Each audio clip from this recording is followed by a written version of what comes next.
নমস্কার বন্ধুরা, পম্পার কিচেনে আপনাদের সকলকে স্বাগত। আজ বানাবো এক বাটি গমের আটা দিয়ে দারুণ মজাদার মুচমুচে খাস্তা বিস্কিট রেসিপি। এই বিস্কিটটা বানাতে খুব একটা বেশি সময় লাগে না। একদিকে চা বসিয়ে এই বিস্কিটটা বানানো হয়ে যায়। আর এই বিস্কিটটা দেখতে যেমন সুন্দর, খেতে তেমনই দুর্দান্ত, অপূর্ব, এক কথায় যাকে বলা যায় অসাধারণ। বাচ্চা থেকে বড় সবাই ভীষণই পছন্দ করবে। তাহলে চলুন দেরি না করে আজকের বিস্কিটের রেসিপিটা দেখে নেওয়া যাক। আজকের এই বিস্কিটটা বানানোর জন্য দেখুন এখানে এই বাটির মাপ করে আমি এক বাটি গমের আটা নিয়ে নিলাম। একই বাটির মাপ করে এখানে আমি হাফ বাটি সুজি দিয়ে দেব, 2 চামচ দিয়ে দেবো আতপ চালের গুঁড়ি।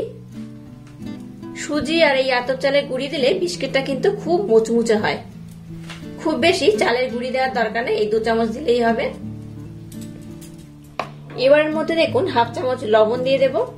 এবার এখানে আমি 2 চামচের মতো ঘি দিয়ে দেব আর দিয়ে দেব 2 চামচের মতো সাদা তেল। এখানে আমি 2 চামচ ঘি আর 2 চামচ সাদা তেল ময়ামের জন্য ব্যবহার করছি।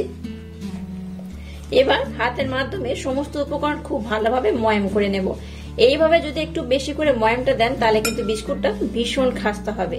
আমি যেভাবে বিস্কিটটা বানাচ্ছি আমার মতো বানিয়ে দেখবেন। একদিকে চা বসাবেন আর একদিকে এই বিস্কিটটা বানাবেন, দেখবেন দুটো একই সাথে, কিংবা বিস্কিটটা হয়তো আগে হয়ে যাবে। একদম কম সময় লাগে। অবশ্য বাড়িতে আমার মতো একবার ট্রাই করবেন, আশা করছি ভীষণ ভালো লাগবে। দেখুন সমস্ত উপকরণ কিন্তু খুব ভালোভাবে ময়াম করে নিয়েছি। আর দেখুন ময়ামটা কেমন হয়েছে। দেখুন হাত দিয়ে যখন মুঠি করবেন দেখবেন একদম ভালোভাবে মুঠি হয়ে যাবে। আর চাপ দিলে তবেই কিন্তু এটা ভাঙবে। এইভাবে মুঠি হয়ে যাবে। এই দেখুন এইভাবে কিন্তু ময়ামটা দেবেন। এবার দেখুন এখানে আমি মিষ্টির জন্য দিয়ে দিচ্ছি চিনি। ব্লেন্ড করে রাখা চিনি এখানে আমি ব্যবহার করছি। এই চামচে 3 চামচ চিনি এখানে আমি ব্যবহার করব।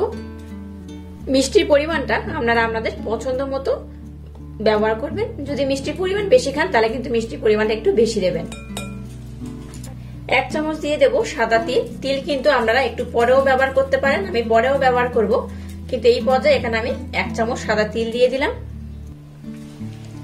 আবারও হাতের মাধ্যমে সমস্ত উপকরণ আমি খুব ভালোভাবে মিক্সড করে নেব। এবার এই মিশ্রণটা রেডি করার জন্য দেখুন এখানে আমি দুধ নিয়েছি, দুধ ব্যবহার করব। আপনারা কিন্তু দুধের পরিবর্তে জলও ব্যবহার করতে পারেন, তবে চেষ্টা করবেন দুধ ব্যবহার করে। অল্প অল্প দুধ দেব আর এটাকে খুব ভালোভাবে মেখে নেব। খুব বেশি দুধ একেবারে দিয়ে দেবেন না, তাহলে কিন্তু মিশ্রণটা নরম হয়ে যাবে। এই মিশ্রণটাকে নরম করলে হবে না, একটু টাইট রাখতে হবে। তাই দুধের পরিমাণটা একটু বুঝে ব্যবহার করবেন, একদম সামান্য করে দেবেন আর এটাকে খুব ভালোভাবে মিক্স করবেন।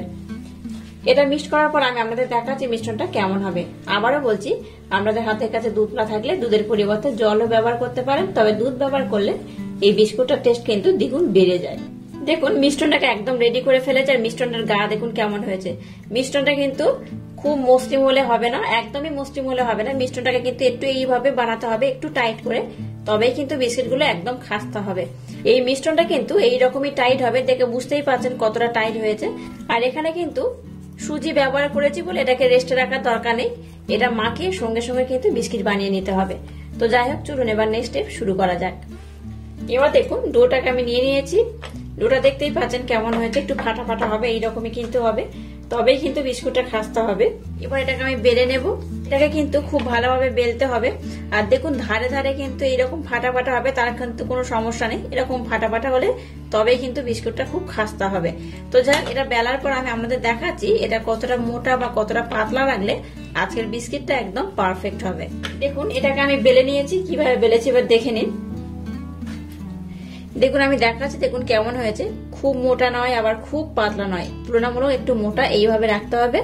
তো যাই হোক, এবার দেখুন এরকম কৌটোর ঢাকা একটা আমি নিয়ে নিয়েছি। আপনারা একটু ছোট বড় করে বানাতে পারেন, তো আমি এইভাবে একটু বানিয়ে নেব। এইভাবে মাপ করে করে এটাকে কাটতে হবে। একটু প্রেসার দিয়ে বসিয়ে দেবেন, দেখবেন এটা অটোমেটিক কেটে উঠে আসবে। দেখুন কেমন হয়েছে, ঠিক এইরকমই কিন্তু হবে। এইভাবে সমস্ত মিশ্রণটা দিয়ে আমি বিস্কিটের শেপ দিয়ে গোল গোল এরকম বানিয়ে নেব। দেখুন ধারের এই অংশগুলোকে আমি উঠিয়ে নিচ্ছি, এগুলো দিয়ে কিন্তু আবারও একইভাবে আমি এইভাবে শেপ দিয়ে বানিয়ে নেব। এবার দেখুন এগুলোকে আমি উঠিয়ে নিচ্ছি আর কত সুন্দর হয়েছে। দেখুন এগুলো এই প্লেটের মধ্যে আমি রেখে দিলাম। আর ধারটা আর একবার দেখুন কতটা মোটা হয়েছে, এই দেখুন কত সুন্দর হয়েছে। দেখুন এইভাবে আমি সবগুলোকে বানিয়ে নেব। দেখুন সবগুলোকে আমি খুব সুন্দর করে কিন্তু এইভাবে কেটে নিয়েছি। আর দেখুন উপর দিয়ে কিন্তু আবার আমি একটু করে তিল দিয়ে দেব। এইভাবে একটু তিল দিলে কিন্তু বিস্কিটটা দেখতে খুব সুন্দর হয়।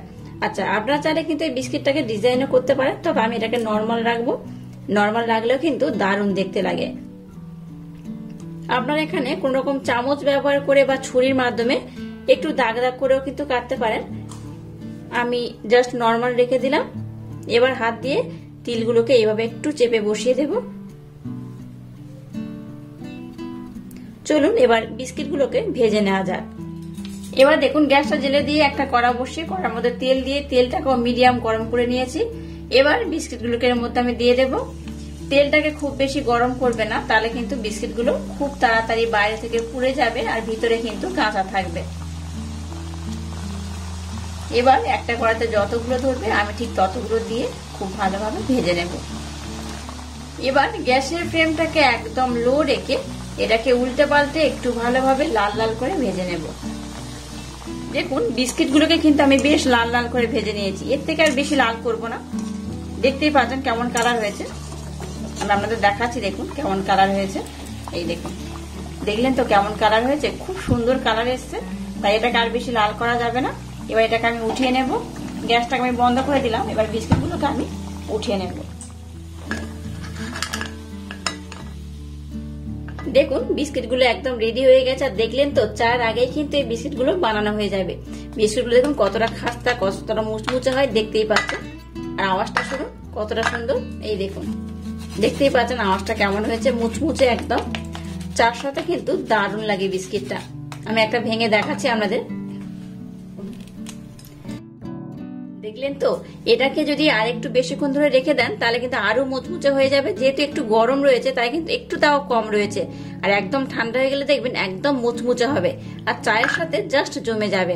বাচ্চা থেকে বড় সবাই ভীষণই পছন্দ করবে। আর আজকের এই ইউনিক স্টাইলে বিস্কিটের রেসিপি যদি আপনাদের ভালো লাগে তাহলে চ্যানেলটাকে লাইক, শেয়ার, কমেন্ট এবং সাবস্ক্রাইব করবেন। আর পাশে থাকা বেল আইকনটা প্রেস করে দেবেন। তাহলে টাটা, আবার দেখা হচ্ছে নতুন কোনো রেসিপি নিয়ে।